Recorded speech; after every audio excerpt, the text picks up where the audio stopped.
Mes bien-aimés et précieux frères et sœurs, je salue chaleureusement chacun de vous dans le nom qui est au-dessus de tout nom, le nom du Seigneur et Sauveur Jésus-Christ. Et je suis très heureux de vous accueillir dans cette étrange émission pour parler des choses qui nous appartiennent, des choses qui font partie de notre héritage, de cette parole que notre Père nous a envoyée dans ce temps de la fin afin que nous puissions en vivre. Nous sommes en train de parler du message biblique du temps de la fin et que la grâce du Tout-Puissant puisse reposer sur chacun de vous afin que vous puissiez recevoir la parole avec joie et que cela puisse réjouir vos âmes et que cela puisse surtout vous amener le salut que vous avez ardemment besoin.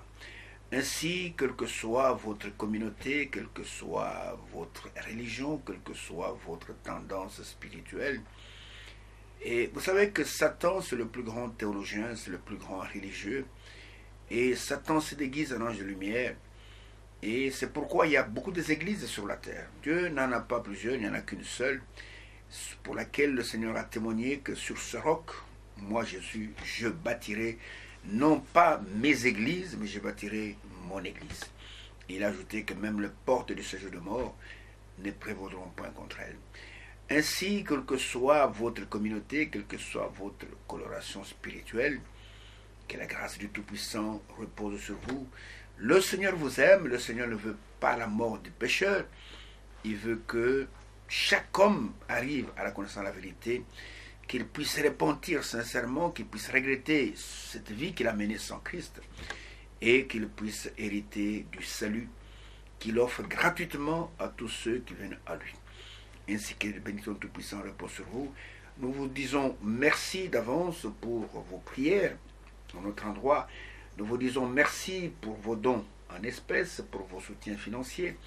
Que la bénédiction du Tout-Puissant repose sur vous et qu'il puisse vous remettre en centuple ce que vous faites pour son œuvre et que la grâce du Tout-Puissant puisse vous accompagner toute votre vie, qu'il bénisse votre travail, qu'il bénisse votre maison, qu'il bénisse votre épouse, votre mari, qu'il bénisse vos enfants, qu'il bénisse votre maman, qu'il bénisse votre papa et qu'il vous accorde la bonne santé dans votre corps et surtout la bonne santé dans votre esprit, dans votre âme.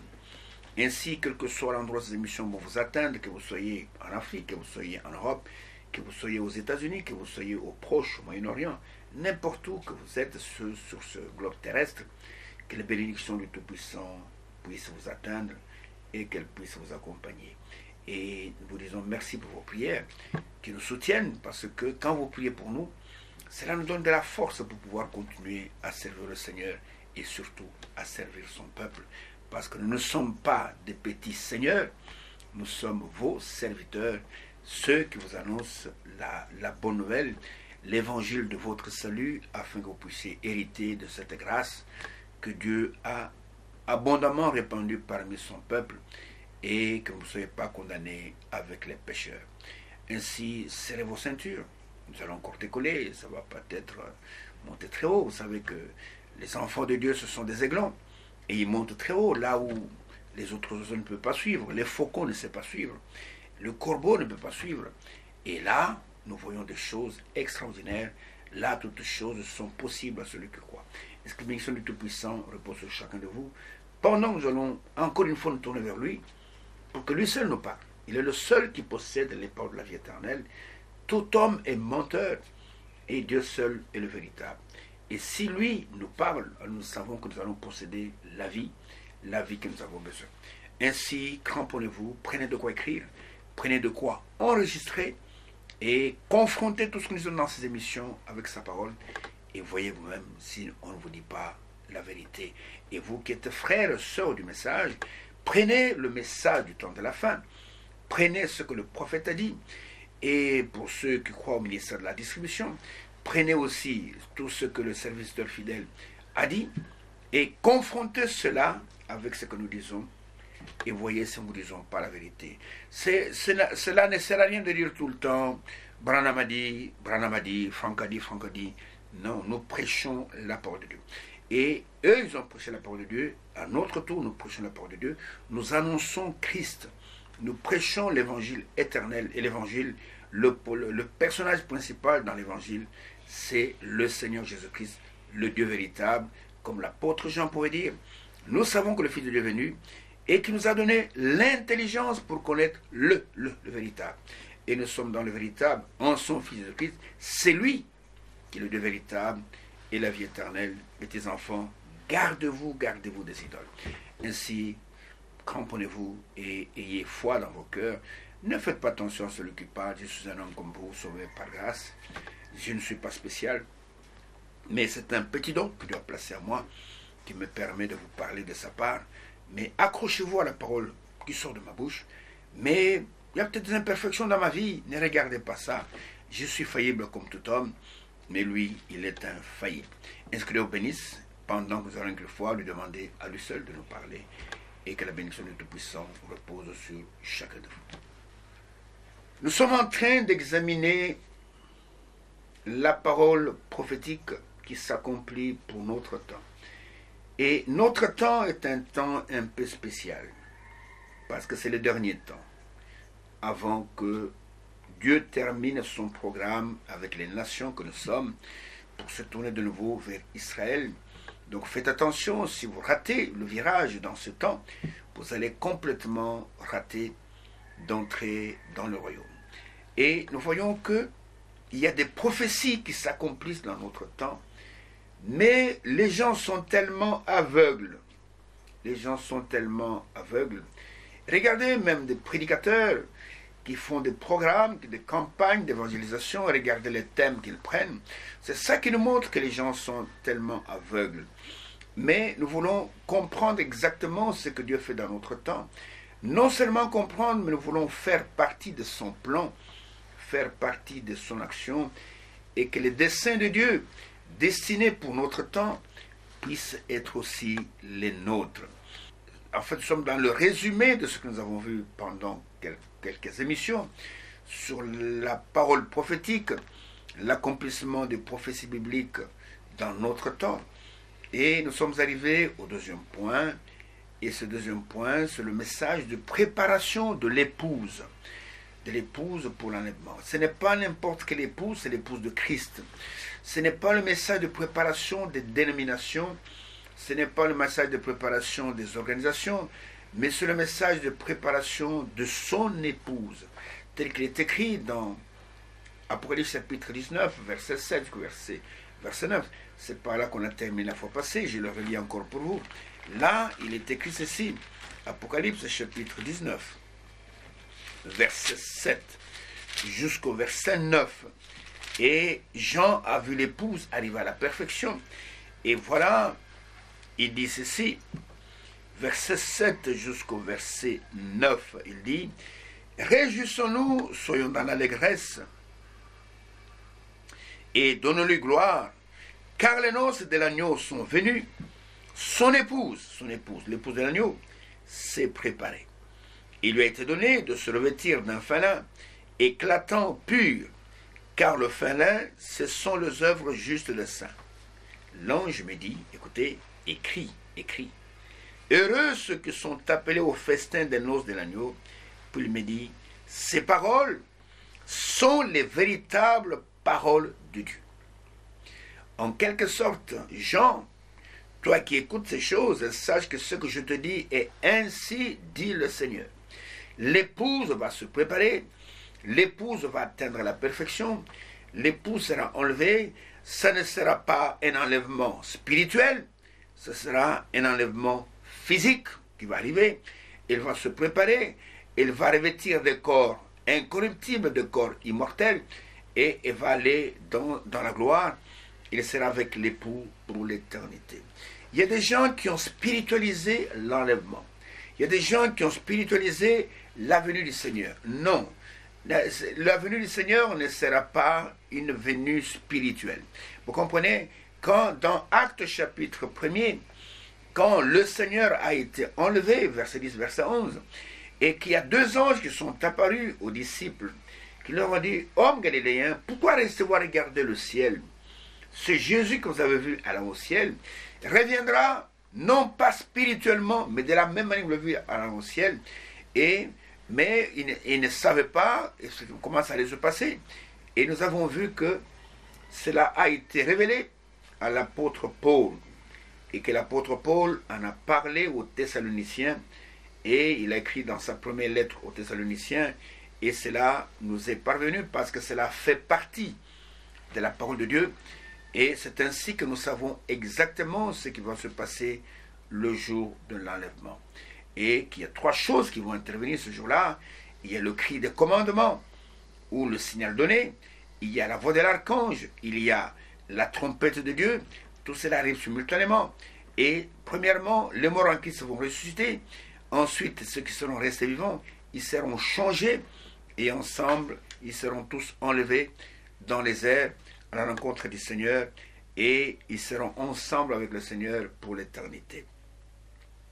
Et nous avons voulu préciser, parce qu'il y a trop de levain qui ont été ajoutés à ce que le prophète, l'homme de Dieu, a enseigné sur l'enlèvement, et il a prêché cette prédication, l'enlèvement, le 4 décembre 1965, je peux dire qu'une vingtaine de jours avant qu'il ne puisse faire l'accident, qu'il puisse aller dans la gloire, et c'était dans la ville de Yuma, en Arizona, et dans la salle de l'hôtel Ramada Inn, c'est là où il a tenu cette prédication à quelques jours de son départ. Et je peux poser la question à tous ceux qui déclarent que Jésus est venu en 1963 et qu'en Allemagne est déjà intervenu. Si Jésus était venu en 63, pourquoi l'homme de Dieu allait-il se promener le 4 décembre 1965 pour parler de l'enlèvement? Il a seulement nous dit, écoutez, je n'ai plus besoin de prêcher sur ça, l'enlèvement est déjà intervenu. Donc nous sommes déjà enlevés. De telles choses ne sont jamais sorties de sa bouche, ce sont des fausses doctrines. L'enlèvement ne sera pas spirituel, l'enlèvement sera une réalité. Et la parole de Dieu, elle nous met en contact avec des choses réelles. Et l'homme de Dieu a parlé en 1965 et tout le long de sa vie, il attendait le retour de Christ jusqu'à la fin de sa vie. Prenait toutes les prédications, même après les sauts, ainsi de suite. Il parlait tout le temps, nous attendons sa venue, nous attendons sa venue. Il n'y a que de faux prédicateurs aujourd'hui pour enseigner que Jésus était venu en 1963. Comment Jésus est-il venu en 1963? Et le prophète de Dieu, le messager de l'heure, ne savait pas qu'il était venu. Vous voyez simplement que ce sont des choses que Satan a infiltrées parmi les enfants de Dieu, mais ceux qui sont de Dieu ne mordront jamais cela. Et nous avons montré ceci, que ce message de préparation de l'épouse est symbolisé par le cri de minuit de Matthieu chapitre 25, verset 6. Ce cri qui a retenti au milieu de la nuit, qui a réveillé toutes les vierges et les sages et les folles, qui les a réveillées, montrant par là que les sages et les folles ont entendu la voix de Dieu dans ces derniers jours. Et il n'y avait pas de vierges sages et de prostituées, non. Et ça ne concerne pas les dénominations. Ça concerne ceux qui ont entendu le message, ceux qui ont entendu la voix de Dieu dans ces derniers temps. Et tout était des vierges. Tout avait des lampes. Tout avait de l'huile dans leurs lampes. Mais les sages avaient des réserves d'huile et les folles n'en avaient pas. C'est la seule différence. Mais sur le plan fondamental, elles étaient toutes les mêmes. Et j'ai montré ceci, qu'il y a certains prédicateurs qui ont enseigné, et il y a beaucoup qui le croient aujourd'hui. J'ai eu même un prédicateur qui s'est opposé à moi aux États-Unis, dans une ville que je ne vais pas citer, et après que j'ai prêché, que j'ai classé ces événements correctement, selon ce que le prophète avait dit. Oh, le pasteur de la place était tellement furieux qu'à la fin de la prédication, il s'est levé. En tout cas, c'était un noir, s'il était un blanc, il est devenu tout rouge comme une tomate. Il dit, écoutez, le prophète a dit, le cri de commandement, c'est le message. Il n'y a personne qui peut changer ça. Il a parlé, il s'est poumonné. L'assemblée est restée silencieuse, je l'ai regardé. Et à la fin, je lui ai serré la main. Je ne savais pas que tu croyais comme ça. Que Dieu te bénisse, mon frère. La parole de Dieu n'est pas venue pour des polémiques. Alors je voudrais un peu aider même certains des prédicateurs. Je vais prendre les paroles même du prophète. pour vous montrer la différence qu'il y a entre le cri de minuit, qui est le message qui est prêché dans le monde entier pendant un certain temps, et les cris de 1 Thessaloniciens chapitre 4, qui va retentir seulement le jour de l'enlèvement, pas avant, seulement le jour de l'enlèvement, et ce cri qui est destiné à réveiller les morts. Vous comprenez, qui sont morts en Christ, comme cela fut le cas devant la tombe de Lazare, comme cela se fut le cas devant, comment je veux dire, pour révéler les scènes de l'Ancien Testament. Et vous savez, Frère Branham était un prophète. Et pas n'importe quel prophète, un prophète majeur. Et cela n'est pas donné à tout le monde de comprendre la parole qui sort de la bouche d'un prophète. Le prophète, c'est un visionnaire. Le prophète, il voit des choses, il les proclame comme il les voit, et parfois, indépendamment du temps, il peut déclarer quelque chose hors du temps. C'est-à-dire que il voit, c'est comme quelqu'un qui voit des choses à la télévision. Il dit, je vois ça, je vois un homme qui marche, je vois une femme qui fait ceci. Il déclare ça. Mais il n'a pas parfois la connaissance du temps dans lequel ces choses qu'il voit vont s'accomplir. Je vais vous donner quelques exemples pour vous aider. Regardez, du temps du prophète Ésaïe. Je prends un peu ce grand prophète qui est l'un des plus grands prophètes qu'il y a dans la Bible. Ésaïe, sa prophétie couvre toute la Bible. La Bible a 66 livres. Et le livre d'Ésaïe a 66 chapitres. Vous comprenez? Sa prophétie part du jardin d'Éden jusque dans l'éternité. Vous comprenez? Ésaïe a prophétisé des choses assez profondes. Alors, Ésaïe, le roi d'Israël, devait aller en guerre. Et vous savez, en ce temps-là, Israël, avant d'aller en guerre, il consultait l'Éternel pour savoir s'il peut aller en guerre.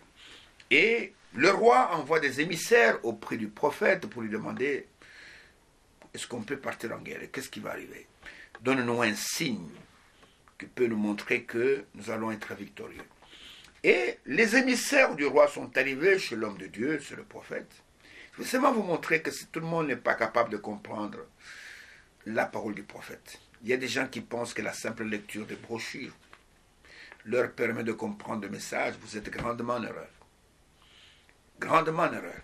Alors quand ils sont venus, Ésaïe leur a dit, écoutez, attendez, je vais consulter l'Éternel, afin qu'il nous donne un signe pour savoir si on peut partir à la guerre. Et Ésaïe consulte l'Éternel. Et le chef militaire attendait. Et voilà que l'homme de Dieu sort de sa chambre, de sa maison, et il s'adresse au chef militaire qui était venu pour savoir s'il pouvait partir à la guerre. Il leur dit, voici l'Éternel lui-même vous donnera un signe. Voici la Vierge concevra. Elle enfantera un fils et on l'appellera Emmanuel. Et c'est Ésaïe 7, verset 14. Je peux voir les chefs militaires en train de se regarder. Qu'est-ce que cette histoire que le prophète raconte a à voir avec la guerre que nous avons? Voici l'Éternel lui-même vous donnera un signe. Voici la Vierge concevra. Elle enfantera un fils et on l'appellera Emmanuel. Je peux voir les hommes de Dieu dire, écoutez, hommes de Dieu, mais quel rapport entre cette prophétie et la guerre que nous avons? Et l'homme de Dieu vous dit, écoutez, c'est tout ce que l'Éternel m'a dit de vous dire. En fait, la prophétie qui était la venue du Messie sur la terre allait s'accomplir 800 ans plus tard. Et le prophète qui a prophétisé et ceux qui écoutaient n'en avaient aucune connaissance. Ils ne comprenaient pas la relation entre la prophétie et la guerre. Et quelque temps après, le même prophète voit en vision cet enfant étant déjà né. C'est-à-dire que quand le prophète voit, il parle des choses qu'il voit comme si ce sont des choses présentes. Et il leur dit, voici un enfant nous est né, un fils nous est donné. On l'appellera l'admirable, conseiller, Dieu puissant, Père éternel, Prince de la paix. Et lui déclare comme si l'enfant était déjà né. Il dit, voici un enfant nous est né. Tout simplement parce qu'il voit cet enfant dans une vision comme quelqu'un qui voit quelque chose à la télévision. Il déclare, je vois qu'un enfant nous est né. Un fils nous est donné. Ce n'est pas une fille, un fils est donné. On l'appellera l'admirable conseil Dieu puissant, pour la paix de suite. Et cet enfant allait apparaître sur la terre 800 ans. Tu pouvais sortir de chez le prophète, aller dire, ainsi dit le Seigneur, le prophète l'a dit, un enfant nous est déjà né. Cherchez dans toutes les maternités, l'enfant est déjà là, alors que l'enfant n'était pas là. Et Frère Branham était un prophète de cet temple-là. La parole qu'il prononçait de sa bouche, il fallait que le glorieux Saint-Esprit puisse vous révéler exactement ce que le prophète a voulu dire. C'est pourquoi, en rapport avec l'enlèvement, en rapport avec le cri de minuit et le cri d'un 1 Thessaloniciens chapitre 4, nous voulons nous aider. Il n'y a personne ici qui a le monopole de la connaissance. Alors je voudrais vous lire un peu quelques passages que l'homme de Dieu, dans cette prédication, l'enlèvement. Et voilà des choses qu'il a dites. Mais faites attention à la manière dont ces choses sont prononcées. Si vous vous en tenez simplement à la grammaire, et vous risquez d'aller totalement à côté. Que le glorieux Saint-Esprit puisse vous aider à comprendre exactement le langage du Saint-Esprit tel qu'il est annoncé.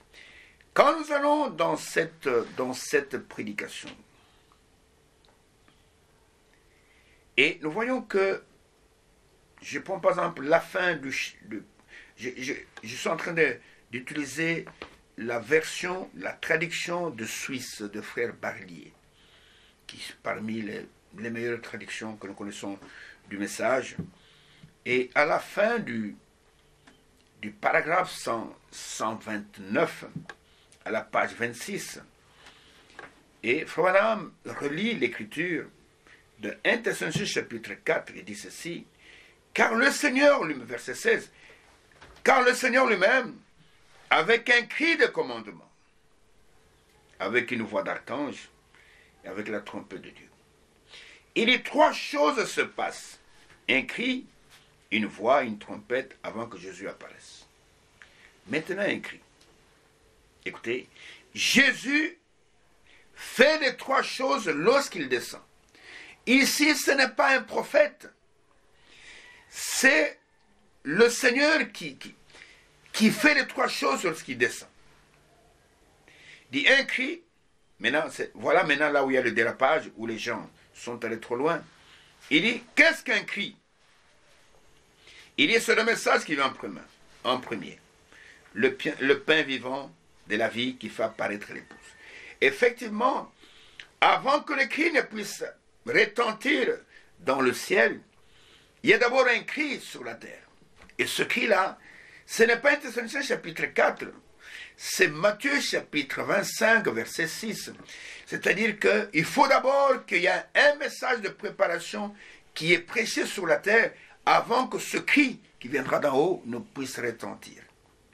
Et c'est là pour dire, c'est le message qui vient en premier, c'est vrai, pour préparer l'épouse. Le pain vivant de la vie qui fait apparaître l'épouse. Parce que quand ce message est prêché, il y en a qui vont sortir de toutes les dénominations, l'épouse va apparaître. Parce que l'épouse va sortir des organisations. Vous comprenez? Il faut d'abord qu'il y ait le message qui est apporté. Cela est correct. Maintenant, ne vous arrêtez pas là. Continuez à lire ce que le prophète dit. Maintenant, je pars à la page 28, au paragraphe 141. Le prophète dit ceci. Il a ordonné à ces choses d'être et il doit les envoyer. La première chose qui vient, écoutez, lorsqu'il commence à descendre du ciel, c'est un cri. Est-ce que vous entendez ça? La première chose qui vient, non pas avant qu'il ne descende. Ici, à partir de là, les gens ont élaboré beaucoup de doctrines en disant que Jésus a déjà quitté le ciel, il est en train de descendre. Non, et la parole ne dit pas cela. Et regardez ce qui est écrit, ce qui va arriver le jour de l'enlèvement. En combien de temps cela va-t-il prendre? Toutes ces choses-ci, écoutez, voilà ce que l'apôtre Paul nous dit dans 1 Corinthiens chapitre 15. 1 Corinthiens chapitre 15, verset 51, verset 52. Voilà ce qui est écrit. Voici, je vous dis un mystère, c'est Paul qui parle. Nous ne mourrons pas tous, mais tous nous serons changés. Écoutez, dans combien de temps cela va arriver? Verset 52. En un instant, écoutez, en un clin d'œil, à la dernière trompette, la trompette sonnera et les morts resteront incorruptibles et nous serons changés. Cela ne va pas prendre des années. Cela ne va pas prendre des semaines. Paul dit, tout ça, le cri de commandement, la voix de l'archange, la trompette, ça va se passer en un clin d'œil. En un clin d'œil. Les morts vont ressusciter et écoutez, et les vivants seront changés. Et ensemble, ils seront enlevés dans les airs à la rencontre du Seigneur. Donc, la première chose, il faut faire attention aux mots que le prophète utilise. Il dit, la première chose qui vient, lorsqu'il commence à descendre, ce n'est pas pendant que le message est prêché sur la terre, non. Lorsqu'il commence à descendre du ciel, c'est un cri. Respectez cela, je vous en prie, prédicateur.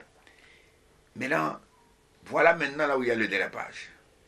Il continue maintenant en disant, qu'est-ce que c'est? Qu'est-ce que c'est? Il dit, c'est un message destiné à rassembler les gens. C'est là où il y a les gens maintenant sont dans la confusion. Mais maintenant, continuez à lire. Et voyez à quelle écriture il va vous amener. Parce que je vous l'ai dit qu'il faut d'abord que le message soit apporté premièrement. Le message doit préparer l'épouse. Il dit, et donc, c'est un message destiné à rassembler les gens. Un message sort en premier. Écoutez, maintenant, c'est le temps de préparer vos lampes. Et cela nous amène à Matthieu chapitre 25, la parabole des 10 vierges, où les vierges, quand elles ont entendu le cri de minuit, elles se sont réveillées pour préparer leurs lampes. C'est le temps de préparer votre lampe. Vous voyez maintenant à quelle écriture il se réfère. Lèvez-vous, c'est le réveil. C'est Matthieu chapitre 25, verset 6. Et allumez votre lampe. Parce que toutes les vierges s'étaient assoupies. Est-ce que vous comprenez? Elles étaient assoupies. C'est le cri de minuit. Matthieu 25, verset 6 qui les a réveillées. Voilà. Dit, le message vient en premier. C'est un message qui soit en premier. C'est le temps de préparer votre lampe. Lèvez-vous, allumez votre lampe. Il dit, de quelle veille s'agit-il? Le 7e âge. Vous comprenez? L'enlèvement arrive à la fin du 7e âge. Mais pendant le 7e âge, le message, le cri de minuit est apporté. C'est le 7e âge. Pas le 6e, le 7e. Il dit, prenez garde, l'époux vient. Ici, on annonce que l'époux vient. Mais le cri de commandement, là, on n'annonce pas, c'est l'époux qui descend. C'est ça la différence. C'est l'époux qui descend. Ici, prenez garde, l'époux vient, lèvez-vous et allumez vos lampes. C'était véritablement un véritable prophète. Vous comprenez? Et le Saint-Esprit mélange un peu toutes ces paroles pour que seuls ceux qui sont de Dieu puissent comprendre. Vous comprenez? Les autres, comme ils ont étudié beaucoup de philosophie, ils ont étudié beaucoup de grammaire, et quand ils vont lire ça, ce qui vient en premier, c'est le message. Donc, le cri de commandement, c'est le message. Non. Le temps de préparation des lampes, ce n'est pas 1 Thessaloniciens chapitre 4, mais le temps de préparation des lampes, c'est Matthieu 25, verset 6. Écoutez. Et je vais vous le prouver encore après. Et prenez garde, l'époux vient. Lèvez-vous, allumez vos lampes. Et l'ont fait. Certains ont trouvé qu'il n'avait plus d'huile dans leur lampe. Je vous pose la question. Est-ce que c'est 1 Thessaloniciens chapitre 4? Non, c'est Matthieu 25. Vous voyez? Mais c'est le temps d'allumer la lampe. Écoutez, C'est le temps de Malachie 4. Comprenez? Vous sortirez, il n'a pas terminé. C'est le temps de Luc 17, 30. Malachie 4, c'est la prédication du message du temps de la fin. Voici, je vous enverrai le prophète avant que le jour de l'Éternel arrive. C'est le temps de Malachie 4. Ce n'est pas le temps où Jésus descend. C'est le temps de Malachie 4. C'est le temps de Luc 17, 30. C'est le temps où le Fils de l'homme est révélé. Où il se révèle au travers d'un message. Oh, d'Ésaïe n'a pas terminé. Toutes ces prophéties dans les Écritures qui se mettent parfaitement en ordre pour ce jour, nous le voyons prendre vie ici même. Tout cela doit être apporté avant que Jésus ne puisse descendre. Et il y a un message d'abord qui prépare l'épouse avant que l'époux ne puisse descendre. Ça, c'est le paragraphe 141. Je ne m'arrête pas là. Oh, bien-aimés frères, je continue. Je vais à la page 30. À la page 30, paragraphe 152, qui débouche sur la page 31. Et voilà ce que le prophète dit. La première chose, c'est le retentissement de la trompette. Il dit, je veux plutôt dire un cri, et ensuite une voix, et ensuite une trompette. Et premièrement, le cri, un messager qui prépare le peuple aux côtés. Deuxièmement, une voix, celle de la résurrection. La voix qui va retentir, c'est pour ressusciter les morts. Il y a d'abord le message qui est apporté, c'est vrai, c'est un cri aussi. Le message qui va préparer le peuple. Ensuite, il y aura un cri, il y aura une voix qui va réveiller les morts. Écoutez, il ajoute ceci pour vous montrer que ce que je vous ai dit dans l'émission passée n'était que la vérité. Voilà ce qu'il dit. Donc, premièrement, le cri, un messager qui prépare le peuple. Ça, c'est la première chose. Deuxièmement, une voix. Cette voix, ce n'est pas celle du messager, c'est celle de la résurrection. C'est le Seigneur lui-même qui va la crier. Il le prouve en disant la même voix forte. Écoutez, c'est ça la voix de la résurrection. La même voix forte qui appelle Lazare hors de la tombe. Jean 11, 38 et 44. C'est la même voix. Et cette voix qui appelle Lazare de la tombe, ce n'était pas la voix du prophète, c'est la voix du Seigneur. Et puis il dit, continue en disant, d'abord le rassemblement de l'épouse, au travers d'un message prêché par les messagers, et ensuite la résurrection des morts, pour être enlevés tous ensemble. Vous voyez, maintenant observez les trois choses qui prennent place. Et il faut le Saint-Esprit pour placer chaque chose à sa place. Sinon, vous allez tout mélanger. Vous allez faire la bouillabaisse, vous allez faire un bon bouilli, là, une bonne soupe.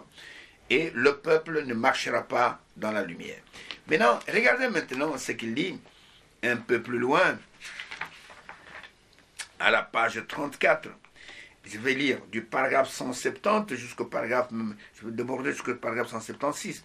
Écoutez ce qu'il dit. À propos, je vous ai dit que c'est la même voix qui a réveillé Lazare, c'est la même voix qui a réveillé les saints de l'Ancien Testament, et c'est la même voix qui va réveiller les saints qui sont morts dans le Nouveau Testament. Et regardez ce qu'il dit au paragraphe 170. Il dit, observez dans l'Ancien Testament. Ces saints de l'Ancien Testament, lorsque cet enlèvement a premièrement pris place, écoutez, remarquez au verset 50, sa voix forte, écoutez, réveilla les saints de l'Ancien Testament. Ce n'est pas moi qui le dis, c'est le prophète lui-même qui le dit. Oh, ça me donne de la joie de voir que nous parlons le même langage.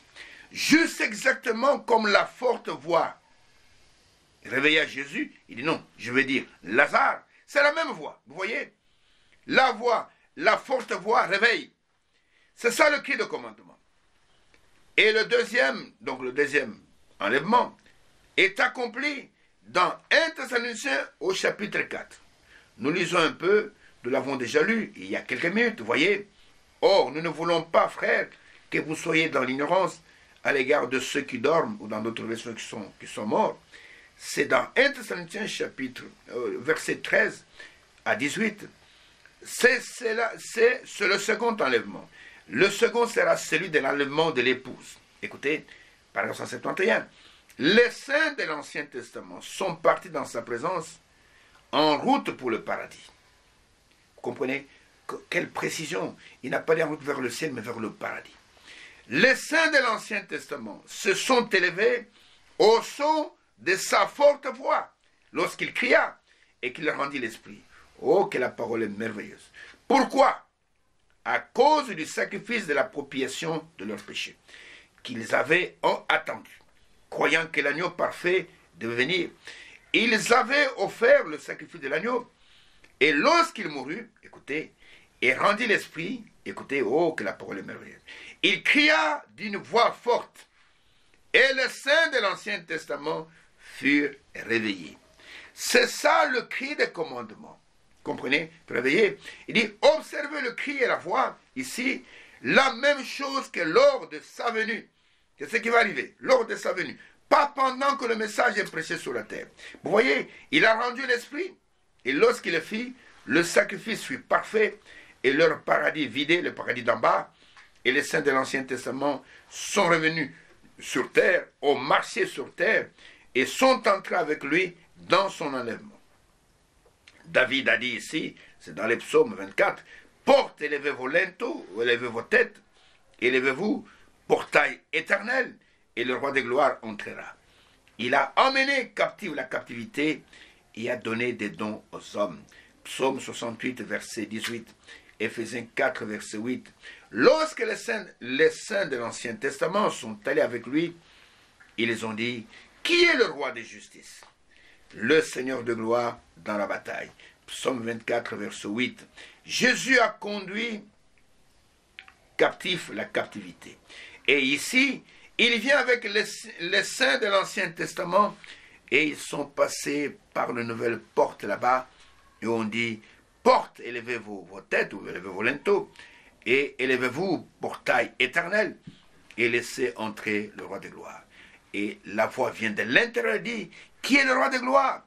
Et le Dieu puissant dans la bataille, les portes s'ouvrirent et Jésus, le conquérant, a amené captive la captivité, ceux qui avaient cru en lui et à qui la parole était venue. C'était les saints de l'Ancien Testament attendant là, en bas. Il a amené captive la captivité, s'est élevé dans les hauteurs, a pris les saints de l'Ancien Testament et ils sont entrés. C'est là le premier enlèvement qui a eu lieu.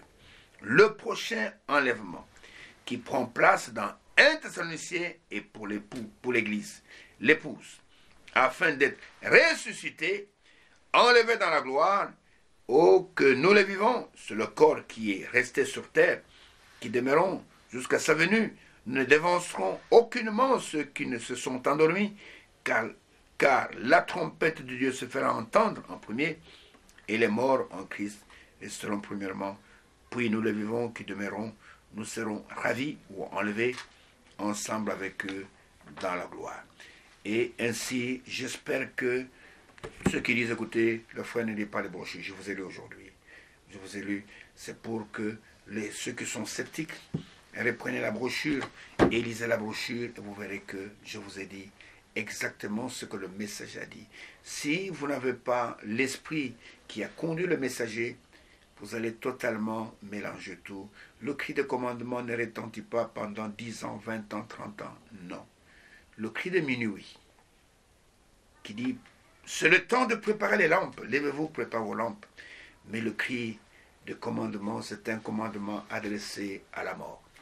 Et afin que la mort puisse restituer toutes les personnes qu'elle a emportées, ceux qui sont morts en Christ, afin qu'ils puissent aller dans la gloire.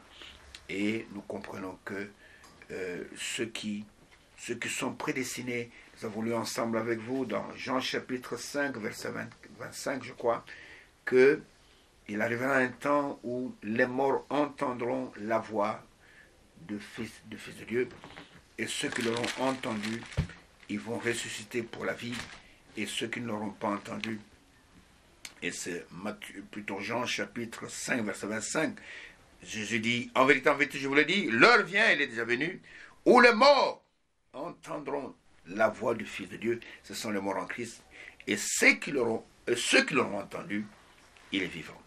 Ainsi, j'espère que la polémique ou l'incompréhension entre le cri de minuit, qui est le message du temps de la fin, Matthieu 25, verset 6, et qui se fait entendre sur la terre par le messager, et le cri de commandement qui se fait entendre dans l'Ancien chapitre 4, le jour de sa venue, et le prophète dit que le Seigneur fait ces trois choses au moment où il commence à descendre. Et vous êtes d'accord avec moi que pendant que je vous parle ici, le Seigneur n'a pas encore quitté le ciel.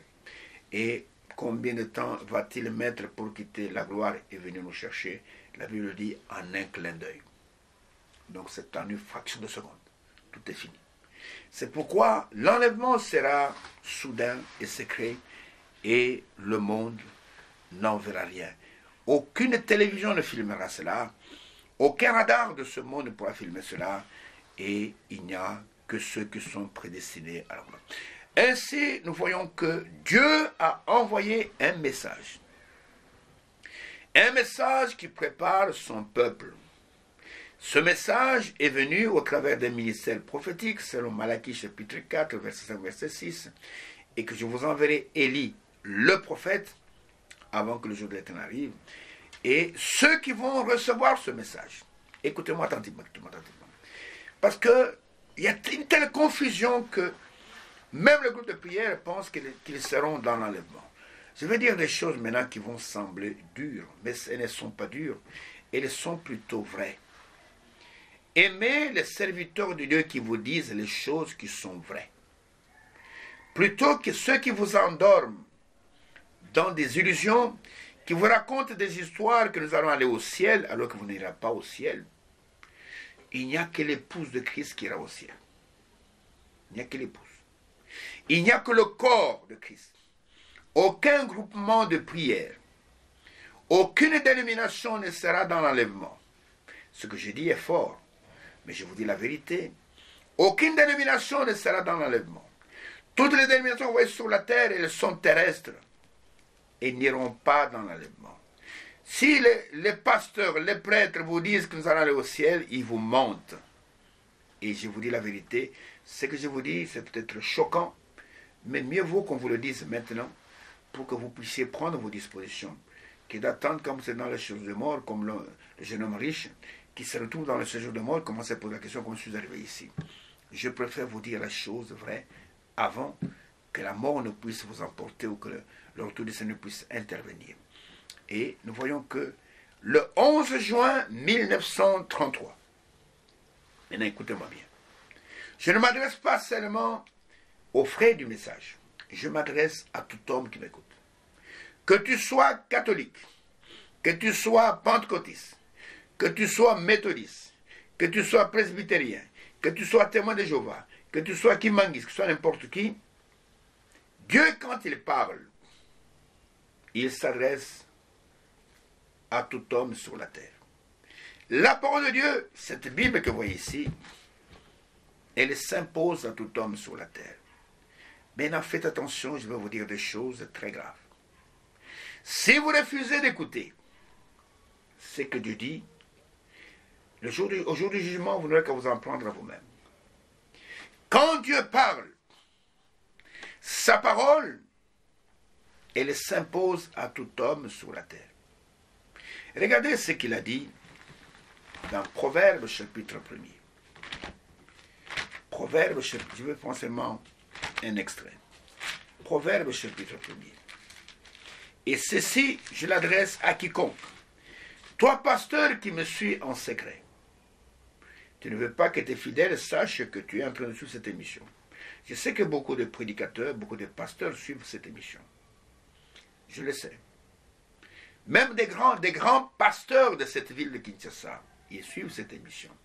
Il y en a un, je ne veux pas citer son nom, et qui a dit à un jeune frère, quand il a appris qu'il priait au tabernacle de Kinshasa, il lui dit, tu es au bon endroit. Votre pasteur vous dit les choses vraies. Et pourtant, cet homme, c'est un grand, parce qu'il fait beaucoup de miracles, qui épate les gens dans cette ville. Et il dit à ce frère, je le suis chaque dimanche. J'ai toujours dit à mes enfants, quand l'heure arrive, appelez-moi. Je dois suivre ce pasteur. Maintenant, écoutez ce que je vais vous dire. Écoutez, la Bible dit, à quoi sert-il un homme de gagner tout l'or du monde? Vous êtes populaire, vous avez beaucoup d'argent, vous avez des gardes du corps qui vous gardent. Quand vous allez là-bas, il y a des policiers avec des armes qui sont devant vous. et vous êtes là comme une autorité politique, tout ça c'est rien. Le jour de votre mort, tout ça va rester. Mais celui qui a Christ, Christ l'accompagne au-delà de la mort. Christ ne vous abandonne pas, même dans la mort, il est avec vous. Et le jour de la résurrection, il va vous ressusciter. Maintenant, dans Proverbe chapitre 1er, voici ce que Dieu dit à ceux qui ne veulent pas écouter. Voilà, voilà ce qu'il dit. Je prends pour le chapitre 1er, commençons par le verset 23. Il est dit ceci. Tournez-vous pour écouter mes réprimandes. C'est-à-dire que les gens sont tournés vers c'est pas moi, leurs dirigeants. Ils n'écoutent pas suffisamment Dieu. Il dit, tournez-vous, en fait, tournez-vous vers moi pour écouter mes réprimandes. Voici, je répandrai sur vous mon esprit. Je vous ferai connaître mes paroles. Vous allez voir qu'à la fin de cette phrase, il y a 3 petits points, c'est-à-dire que pendant qu'il parle, personne ne prend garde à ce qu'il dit. Dieu parle et personne ne fait attention. C'est comme dans ces émissions. Je peux vous dire qu'au travers de ces émissions, Dieu vous parle, mais personne ne fait attention à cela. Maintenant, il s'arrête. Maintenant, c'est un Dieu en colère qui parle. Verset 24. Il dit, « Puisque j'appelle et que vous résistez, puisque je tends ma main et que personne n'y prend garde, puisque vous rejetez tous mes conseils et que vous n'aimez pas mes réprimandes. Écoutez, moi aussi, je rirai quand vous serez dans le malheur. Je me moquerai quand la terreur vous saisira. Quand la terreur vous saisira comme une tempête et que le malheur vous enveloppera comme un tourbillon. Quand la détresse et l'angoisse fondront sur vous, alors ils m'appelleront et je ne répondrai pas. Pourquoi? Ils me chercheront et ils ne me trouveront pas. Parce qu'ils ont haï la science et qu'ils n'ont pas choisi la crainte de l'Éternel. Parce qu'ils n'ont point aimé mes conseils et qu'ils ont dédaigné toutes mes réprimandes. Ils se nourriront du fruit de leur voix et ils se rassasieront de leurs propres conseils. Car la résistance des stupides les tue et la sécurité des insensés les perd. Mais celui qui m'écoute reposera avec assurance. Il vivra tranquille et sans craindre aucun mal. Ça, c'est ainsi dit la Bible. C'est ainsi dit le Seigneur. Maintenant, écoutez-moi bien. J'engage Dieu dans ce que je vais dire maintenant. Ce message biblique du temps de la fin, qui est aussi le message de préparation de l'épouse, s'impose à tout homme sur la terre. Quiconque refuse d'écouter ce message, il aura à s'en prendre à Dieu lui-même. Dans Actes chapitre 3, l'apôtre Pierre parla aux gens de son temps. Voilà ce qu'il leur dit, en leur rappelant ce que le Seigneur avait dit à travers de Moïse. Actes chapitre 3, et il est dit verset 22 jusqu'au verset 23, il est dit, Moïse a dit, le Seigneur votre Dieu vous suscitera d'entre vos frères un prophète comme moi. Vous l'écouterez dans tout ce qu'il vous dira, c'est le Seigneur Jésus-Christ. Et quiconque n'écoutera pas ce prophète sera exterminé du milieu de son peuple. Et ce message, il porte la signature de Dieu. Ce message de préparation. Le 11 juin 1933, je le répète tout le temps, le Seigneur lui-même est descendu dans la colonne de feu. La même colonne de feu qui a conduit Israël dans le désert. La même colonne de feu qui a parlé à Moïse au mont Horeb. La même colonne de feu qui a rencontré Saul sur le chemin de Damas. Saul de Tarse sur le chemin de Damas. La même colonne de feu est descendue dans notre génération. Et ce jour-là, il était visible de beaucoup de personnes, à peu près 4000 personnes. Il est descendu au-dessus de ce jeune homme que vous voyez là dans l'image, pendant qu'il baptisait. Et c'était sa première campagne. Il baptisait au nom du Seigneur Jésus-Christ. Et il avait été chassé de la dénomination où il était, la dénomination baptiste, par le révérend Roy Davis, son pasteur, parce qu'il avait refusé d'ordonner des femmes prédicateurs, prédicatrices. Et pendant qu'il baptisait, il y avait de l'attraction. Les gens étaient pleins sur la rive pour voir ce phénomène, ce jeune homme de 24 ans, là dans l'eau. Alors la colonne de feu est descendue.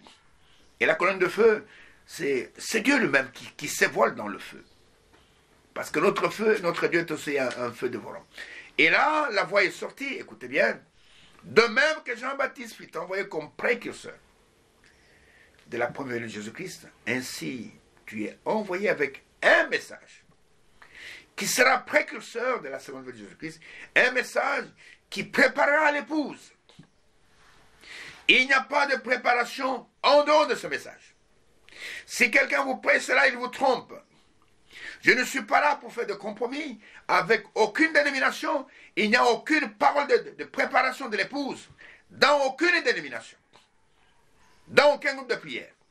La préparation de l'épouse, c'est dans cette voix qui retentit aujourd'hui la voix de Dieu dans certains jours, dans ce message biblique de la fin. Oh, prédicateur, tu peux monter, tu peux descendre. Un jour, tu entendras ma voix et cette voix te condamnera parce que tu as refusé d'écouter ce que Dieu fait aujourd'hui. Est-ce que vous m'entendez? Il n'y a pas de préparation. Tu peux faire des miracles, faire tomber les gens avec des mouchoirs, c'est très bien. Mais au jour du jugement, tu rendras compte pour toutes les âmes que tu as induit en erreur. Il n'y a qu'un seul message, un seul messager. Il n'y a qu'une seule voix de Dieu dans ces derniers jours, et cette voix, c'est ce message que vous entendez. C'est dans ce message qu'il y a le baptême du Saint-Esprit. En dehors de ce message, il n'y a pas de scellement du Saint-Esprit. Non, il n'y a pas. Les dénominations ont parfois l'onction du Saint-Esprit. Oui, l'onction, tu peux l'avoir. Tu peux parler en langue, tu peux prophétiser, mais tu n'as pas le scellement du Saint-Esprit. Voici la condition pour être scellé du Saint-Esprit. Je m'adresse essentiellement aux prédicateurs. Je vous aime beaucoup, les prédicateurs. Mais vous devez aussi, comme Aquilas et Priscille avaient pris Apollos. Apollos était un bon prédicateur, c'était un bon baptiste. Il ne croyait qu'en Jean-Baptiste et on a dû lui annoncer la bonne nouvelle de Jésus. Et regardez, dans Éphésiens au chapitre 1er, je prends seulement le verset 13. C'est ça la voie qu'il faut suivre pour pouvoir recevoir le sceau de Dieu, le baptême du Saint-Esprit, afin de partir dans l'enlèvement. Veux-tu aller dans l'enlèvement, mon frère, ma soeur? Je te montre la voie par excellence. Et pour avoir le Saint-Esprit, il n'y a que ce message. Je vous dis la vérité, je ne vous mens pas. Il n'y a que ce message. Si vous le rejetez, pas de baptême du Saint-Esprit. Parce que pour recevoir le sceau de Dieu, vous devez croire, recevoir la parole de Dieu révélée pour votre temps. Écoutez ce que Paul dit. En lui, c'est-à-dire en Christ, pas dans votre dénomination, pas dans votre isme, en lui, vous aussi, après avoir entendu la parole de la vérité. Et la parole de la vérité aujourd'hui, c'est la voix de Dieu dans ces derniers jours, c'est l'évangile éternel qui est prêché aujourd'hui, et l'évangile de votre salut, pas l'évangile de votre perdition. En lui, vous avez cru, vous avez croire cet évangile, et vous avez été scellés du Saint-Esprit qui avait été promis. Le Saint-Esprit ne scelle pas une fausse parole. Les dénominations, les mouvements religieux, ils sont pleines de paroles hybrides que les hommes ont inventées, qu'ils ont mis là-bas des dogmes, qu'ils enseignent. Le Saint-Esprit ne scellera jamais une telle parole. Le Saint-Esprit est appelé l'Esprit de vérité, l'Esprit de la parole. Le Saint-Esprit, il ne vient que sur la parole de Dieu. En lui, vous aussi, après, pas avant, après avoir entendu la parole de la vérité, pas la parole du mensonge, pas la parole de l'erreur. Donc, l'évangile, non pas de votre perdition, mais l'évangile de votre salut. En lui, vous avez cru. Il faut croire cette parole-là. si vous ne croyez pas, tu peux nous traiter de tout le nom. Oh, les branhamistes, je ne suis pas branhamiste. Oh, les franquistes, je ne suis pas franquiste. Je suis un croyant authentique qui croit les promesses de Dieu pour notre temps. Il y a 3 choses qui vont ensemble. Écoutez-moi bien avant de terminer pour aujourd'hui. Il y a l'apport de la promesse, c'est-à-dire ce message que vous entendez, qui est adressé par Dieu lui-même aux enfants de la promesse.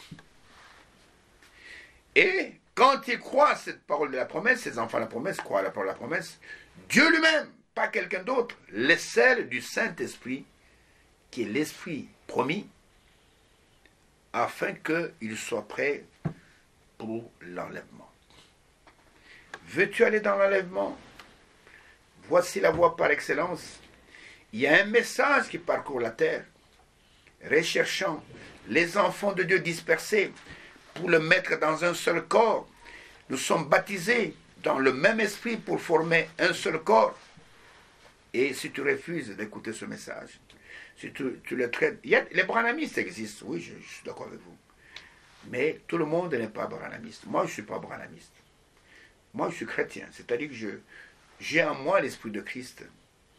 Et je reflète Christ dans ma vie. Je ne reflète pas William Branham. William Branham est aussi un chrétien comme moi. Mais il avait une charge spéciale. Il était le messager de Dieu pour cette heure. Et en tant que tel, nous avons entendu la parole véritable de sa bouche. Et cette parole, c'est celle que nous prêchons. Et nous-mêmes, nous avons entendu, parce que la parole devient premièrement au prophète. Et quand le prophète prêche, maintenant les autres ministères ont de quoi distribuer. Est-ce que vous comprenez? Et après avoir entendu la parole de la vérité, l'évangile de votre salut, en lui vous avez cru. Et c'est uniquement en suivant cela que vous êtes scellés du Saint-Esprit. Les gens qui croient des dogmes des hommes, qui prétendent avoir le Saint-Esprit, ce sont des menteurs. Et c'est pourquoi la parole de la vérité, dans ce temps de la fin, c'est ce message biblique du temps de la fin que vous écoutez, en dehors duquel il n'y a pas du baptême du Saint-Esprit. Et voici le message qui vous est apporté. Vous pouvez douter, mais je connais des gens qui ont été guidés spirituellement parlant d'une manière surnaturelle vers ce message. Et Dieu leur a parlé en leur disant, si tu veux participer à l'enlèvement, voilà la voie par excellence. Ainsi que Dieu vous bénisse, ne m'en voulez pas de vous dire la vérité, je suis contre personne, mais je prêche pour que ceux qui sont dans les cachots de Satan, ceux qui sont enfermés dans les dogmes des hommes, tu peux faire tomber les gens par terre, faire ceci. Ô prédicateur, ton jugement sera terrible. Ton jugement sera terrible. Mais voici le temps de se repentir et de venir à Christ, de croire. La parole est révélée pour cette heure, du moins si tu es prédestiné à être membre de l'épouse. Si tu n'es pas membre de l'épouse, tu ne croiras jamais cette parole. Et que Dieu vous bénisse et que vous accorde le discernement des choses les meilleures. Dieu voulant, nous allons compléter encore un peu avant de passer à une autre étape. En attendant cela, priez pour moi comme je prie pour vous. Et que la grâce du Tout-Puissant repose sur vous. Et je vous donne rendez-vous, comme de coutume, à l'émission prochaine.